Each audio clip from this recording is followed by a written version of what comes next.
Salut, bienvenue à notre chaîne. Je m'appelle donc Roman Magloire Gabsala. Aujourd'hui, je voulais faire un petit détour sur l'histoire de la douane. C'est clair que beaucoup m'ont demandé, beaucoup peuvent se demander, la douane d'où elle vient, pourquoi la... De façon brève, retenons simplement que l'administration de douane est née au 19e siècle, hein, à l'époque napoléonienne, en tant qu'institution. Mais bien avant cette époque-là, avant qu'on institue la douane comme une administration établie comme telle, déjà l'activité douanière existait déjà à travers dans les cités. Il faut donc dire à ce niveau-là que le nom même déjà de douane, d'une terminologie arabe, d'origine turque, de l'activité des douanes. À ce moment-là, l'on observait déjà que à l'entrée des cités, des grandes cités, des ports, des individus étaient chargés de prélever une espèce d'impôt, une taxe à l'entrée sur les marchandises. Ça a été parfois le cas sur les épices, le sel et autres. Toutes ces marchandises de l'époque. Et donc, l'instrument, ces individus qui collectent cette taxe à l'entrée des cités, les grandes cités d'affaires, s'appelle Gabelou. Vous allez donc entendre très souvent parler des Gabelou pour désigner les douaniers. Et la taxe ou bien l'impôt prélevé à ce niveau s'appelle simplement la gabelle. Donc vous avez Gabelou qui est celui qui collecte l'impôt et gabelle qui est la taxe qui a été prélevée à ce.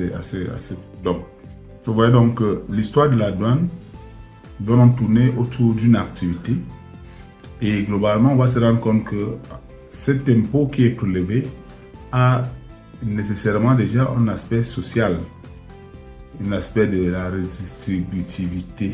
On veut prendre un max et puis prélever un certain impôt chez certains, chez les commerçants ou bien ceux qui sont en mouvement à des frontières.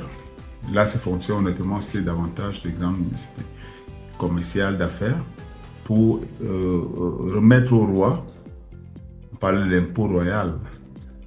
Et plus tard, cette vocation de la douane va s'étendre à d'autres attentes. On va quitter l'aspect social pour arriver à des aspects un peu plus économiques, comme nous l'observons de nos jours.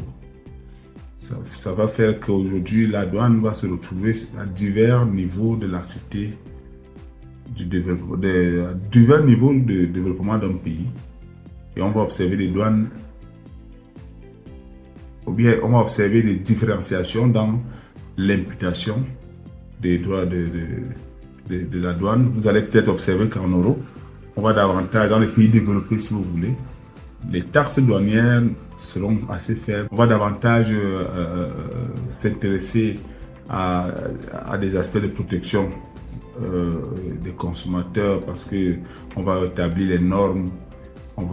C'est le cas avec les États-Unis. On parle à ce moment-là des barrières non tarifaires ou bien pour dire que ici, ce n'est pas davantage des barrières qui s'appuient. La douane ne contrôle moins les taxes qu'autre chose. Autre chose étant la qualité. Dans l'optique, n'est-ce pas, de protéger toujours le territoire douanier, les consommateurs, le pays qui accueille de ces marchandises-là. Vous imaginez bien que si la douane n'existe pas à la porte, on verra une libre circulation des personnes, des biens, parfois des produits illicites que vous connaissez très bien, les drogues, les produits contrefaits. Donc la douane va donc jouer ces rôles-là, ces différentes missions-là, que généralement on dénombre autour de 4. On va vous citer la mission fiscale que vous connaissez tous. Mission fiscale étant celle qui se rapporte à la collecte de l'impôt. Il faut que la douane fasse les recettes, le budget de l'État demande ceci, on attend cela. Et puis on va remarquer essentiellement la mission de surveillance. La douane doit être partout, elle doit s'assurer de ce que les marchandises qui entrent passent par la douane, que c'est elle qui autorise l'entrée.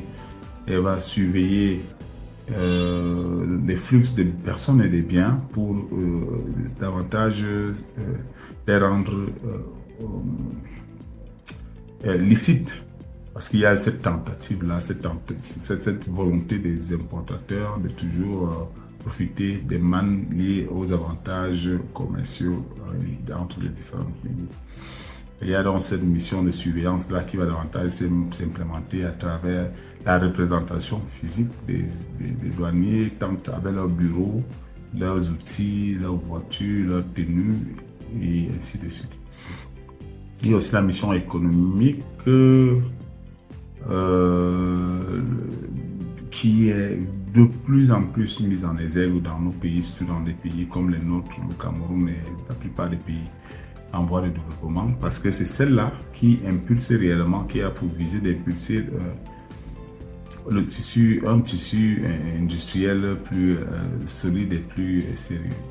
Il s'agit d'accompagner les opérateurs économiques en les protégeant, de protéger dans les entreprises qui existent et promouvoir la mise en œuvre ou la naissance d'autres entreprises. Ça peut se passer par la prise ou bien l'implémentation des lois aux incitations ou bien le contrôle de l'implémentation de ces lois. Les incitations aux investissements dans un pays, au Cameroun en compte beaucoup aujourd'hui. Il y a par exemple la loi de 2016 sur les stations d'investissement que beaucoup utilisent. On l'appelle, les gens parlent, ouais, j'ai bénéficié d'une facilité d'API qui va commencer au niveau de l'agence de promotion des investissements, agence de promotion des investissements API. Et on va leur accorder dans les exonérations pour ces entreprises-là qui aimeraient s'établir. On y reviendra dans nos futures vidéos. Il y a également, et enfin celle-là qui aurait dû être citée en premier, c'est la mission d'assistance aux autres administrations. À la vérité, la douane va donc représenter au niveau de la porte, parce que c'est de par sa position aux frontières, elle va représenter la plupart, sinon la totalité, des administrations qui se trouvent à l'intérieur d'un pays, que ce soit la défense, la santé, le transport, tout, même les communes, même, je sais pas, toutes les administrations vont prendre des textes, vont prendre des mesures dont la douane va se charger d'implémenter ou de contrôler l'effectivité au moment où celle-là se rattache, si celle-là, du moment où celle-là se rattache au passage. Vous voyez donc que contrairement à l'idée préconçue, la douane, mais je vous disais que la place de la douane est primordiale dans une économie. Elle est primordiale pour les entreprises, elle est primordiale pour les individus, les citoyens, elle est primordiale pour les questions de sécurité. Vous imaginez bien que des gens peuvent avoir des poussées d'insurrection, les problèmes aux frontières, comment faire entrer les armes, les munitions. La douane va, avec l'aide également des autres, lorsque le besoin se fait sentir, avec l'aide des autres corps de défense, exécuter cette mission avec beaucoup d'engagement. Donc c'était juste parcourir comme ça ces éléments, cette causerie, une causerie pour que les uns et les autres s'accommodent de la discipline que nous avons ici. Parce que si ce n'est pas le cas, on peut aussi avoir l'impression que c'est quelque chose qui est loin de nous. Or, il est question à chaque fois qu'on s'approprie de certaines connaissances de faire corps avec le métier. S'il y a des questions, vous mettez vous laissez les questions, les préoccupations, on pourra revenir dessus pour faire des commentaires. Et n'hésitez pas à appuyer sur votre cloche de notification pour quand nous vous revenions et pour élargir les cibles à notre communication sur le développement. Merci. Je vous dis à bientôt.